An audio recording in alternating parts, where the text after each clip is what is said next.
நம்ம சென்னை சில்க்ஸின் ஆடி blast, சேவிங்ஸும் blast, கலெக்ஷனும் blast. செயல்படவில்லை என்பதுதான்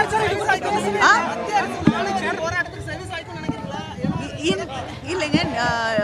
இதுவரைக்கும் ஒன்றிய அரசாங்கம் மாணவர்களை அழைத்து பேச தயாராக இல்லை. நேற்று அவங்க சொன்ன இடத்துக்கு போய் அவங்கள சந்திச்சு பேசியிருக்காங்க. கிட்டத்தட்ட அவங்க வைத்த 3 கோரிக்கைகளிலே 2 ஏற்றுக்கொண்டிருக்கிறார்கள். நிச்சயமாக மாணவர்கள் போராட்டம் 3வது கோரிக்கையையும் அவங்கள ஏத்துக்க வைக்கும் என்று நம்புகிறேன்.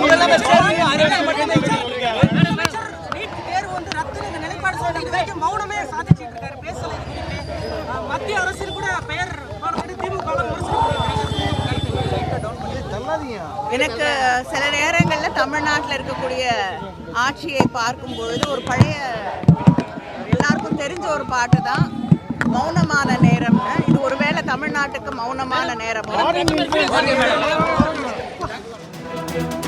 செயல்படவில்லை என்பதுதான்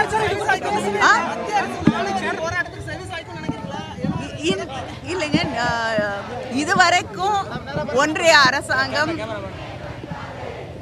மாணவர்களை அழைத்து பேச தயாராக இல்லை. நேற்று அவங்க சொன்ன இடத்துக்கு போய் அவங்கள சந்திச்சு பேசியிருக்காங்க.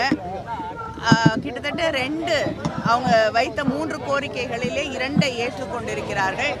நிச்சயமாக மாணவர்கள் போராட்டம் 3வது கோரிக்கையையும் அவங்கள ஏத்துக்க வைக்கும் என்று நம்புகிறேன்.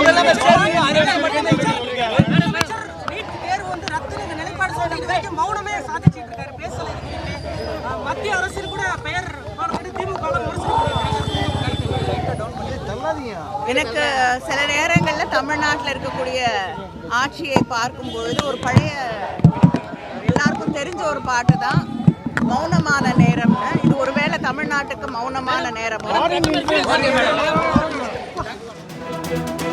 நம்ம சென்னை சில்க்ஸின் ஆடி பிளாஸ்ட், சேவிங்ஸும் பிளாஸ்ட், கலெக்ஷனும் பிளாஸ்ட்.